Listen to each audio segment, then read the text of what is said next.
Hey, what's up guys, welcome back. So in today's video, I'm going to be going over the 5 most useful high ground retakes. Now obviously there are hundreds of ways to get high ground, but to keep this video short and sweet, I nailed it down to about 5 of the ones I see and use the most. And these come under the category of useful because 4 out of 5 of these are jump out variations, since jump outs are by far the best way of taking height. And just because your favorite creative warrior isn't doing these doesn't mean they're not practical. Building has evolved into flexing and flashy retakes rather than practicality. So this video is bringing it back to its roots for all the up and comers who want to beat their friends. Anyway, let's jump right into it.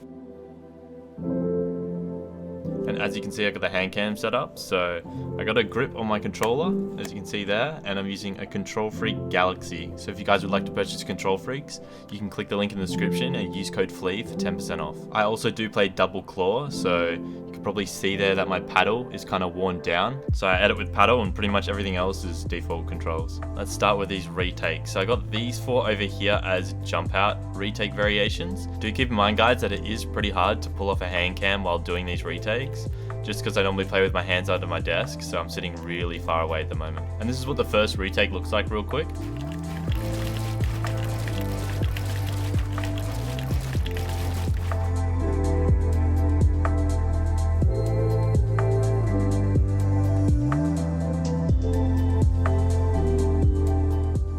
So as you can see there, obviously it wasn't my best, but basically what you're doing is you're just doing 90s, so it's just like a 90, you're going up that ramp and up that ramp, but you're actually editing cones so it's more protected.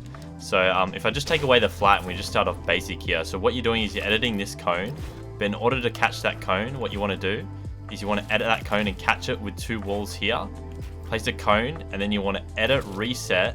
You can confirm if you like and then edit up there, or what you can do if you find it easier is you can edit these 2 squares and then edit reset, so just do it in one edit. So for me, I'll go edit confirm, reset confirm, edit confirm, but if you'd like you could just go edit confirm and then just do it in kind of one motion. But yeah, from here as you can see we've created this kind of 90 thing with a protected cone up the top, and then what you want to do is the exact same thing, so edit those 2 squares, catch it with the walls and a cone like that, and then you can just edit, go like that.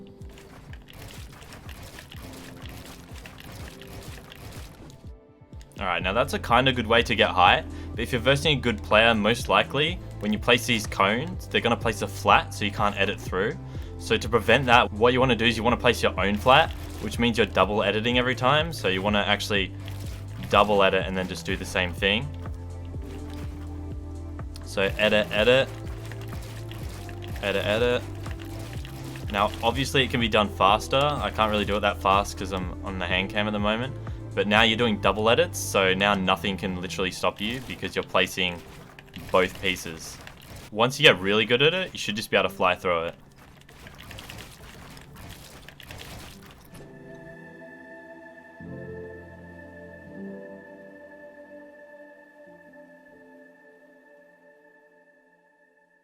Now this next retake is the Thwifo Cone Jump Out created by Parallel Beats. This is actually quite an old retake, but still one of the most useful in the game. So if I show you what I mean here.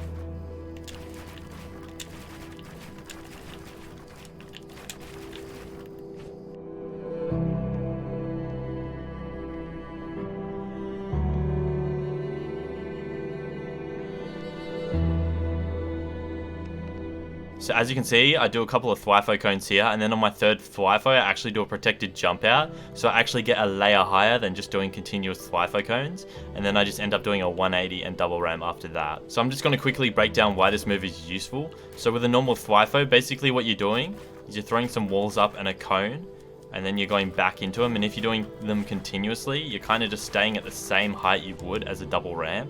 So as you can see, you're staying on that one ramp when doing Thwifos. But with Beats' Thwifo Jump Out, what you're actually doing is instead of just doing a Thwifo and staying on that layer, you're doing a Thwifo and then jumping on that ramp, placing a protected wall so you can't get shot up as you do the jump out.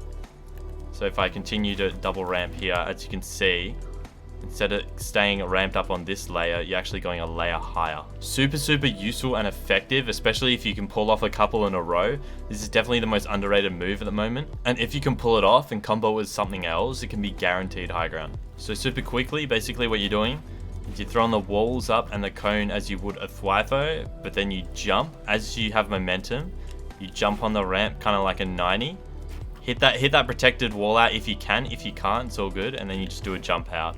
And then from here, I just like to do a 180. Now moving on to the next retake, this is definitely my go-to. Now these retakes aren't just retakes on their own, these are all what you do in combinations. So you do this retake and then you'll combo it with this and then you combo it with something else kind of thing. So these aren't just moves you do alone to get height. You have to combo them with moves you've already learnt or other moves in order to get height. So because it's season 10, you can't just do one jump out retake to get height. You have to combo it with other few things to get height. So just keep that in mind that these aren't just moves alone. But yeah, this is definitely my go-to. I probably do this like 5 times a fight. So super quickly, for those of you who don't know what jump outs are, it's pretty much you're jumping out and you're landing on the ramp as you jump out. So not on the flat, on the ramp. So this is what like the old school like season 4 jump outs would look like. But now we want to be landing on this ramp here, not under the ramp. So once you've practiced jump outs and you've kind of got them down pat and you can hit them almost every time, they are really easy once you get used to them. This is my go-to, so no matter what jump out I'm doing, whether I'm jumping to the left or to the right, well, what I like to do is I like to place a wall prematurely. So whether I be editing a flat or whatever, I'll place that wall and then I'll be doing a jump out and then a 180 thwifo and then I'll go back into a double ramp as you saw there.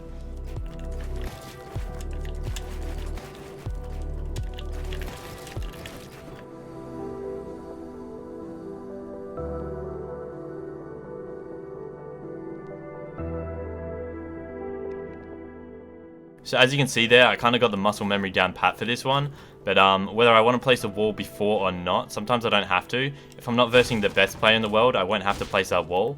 So what you want to do is you just want to do a jump out and then instantly do a thwifo. Now whether you want to go back this way or whether you want to continue, what I do is I continue, so that's why mine like looks really stylish, is because I actually do the thwifo and I do like a 360, so I go like one way and back the other way.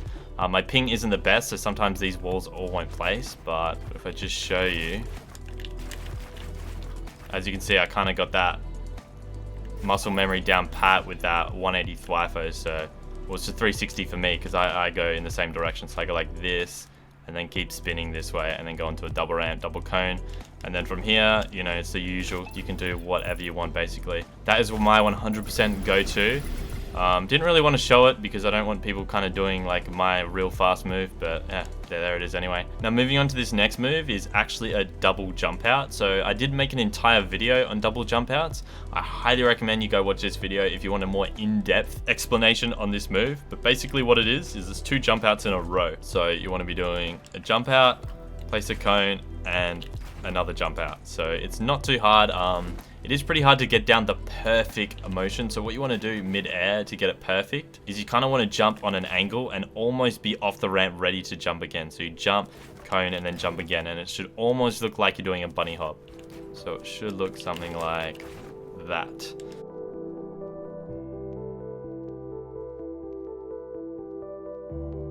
So that's about as quick as I can do it. I know people can do it quicker. But yeah, that's just the basics. So as you can see, not very protected. If your opponent's like, you know, up here or something, they can kind of shoot you if they're quick at getting a shot there, and also you're exposed up here. So that's when the protected variations come in. Once again, definitely go watch that video because I go way more in depth. But basically, you can place a wall before you do the jump out. So wall, then jump out, kind of like I was doing before. Also what you can do is you can place a wall and a cone, and then do the jump out. So this is kind of hard to do on controller. I'll give it a crack right now. So you do wall, cone, jump out. Yeah, so I got it that time. The reason I can kind of do it is because I'm on max sensitivity. So what's hard about it is if I just get out of here, what's hard about doing the cone on controller is actually jumping, placing that cone and looking down in time to place the flat in the ramp. It is pretty hard. You do need quite fast sensitivity, but once you get it down pat, it shouldn't be too hard. So that, yeah, so I got it then. And then from here, you want to go into a double. So, you know, that would be really hard on controller. I'll give it a crack. That. Yeah, was that it? About those cones? Yep, that was it.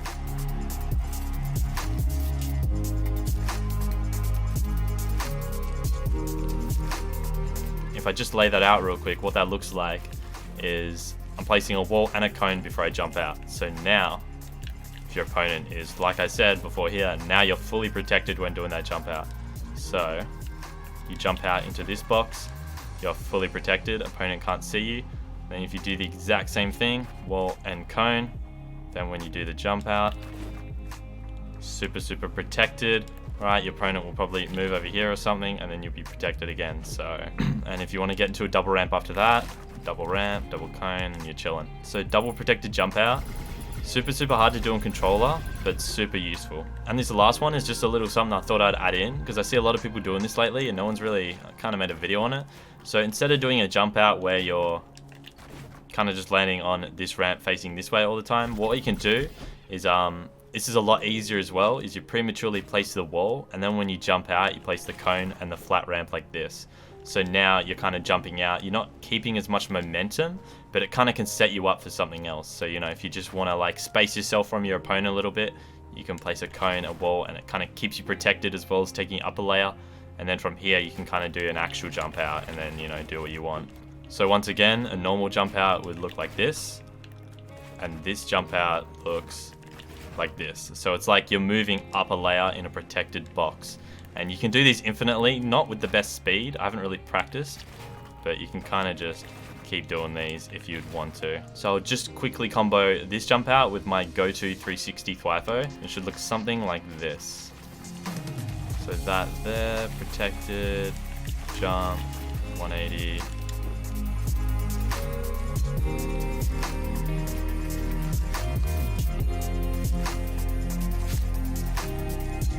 I think that's about it there. So as you can see, protected jump out, which is that one we just did there.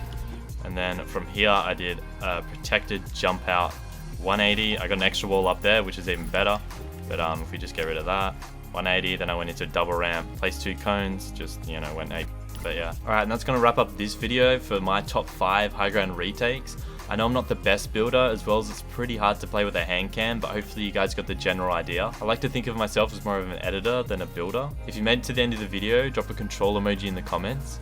Thank you so much for watching, and I'll see you in the next one.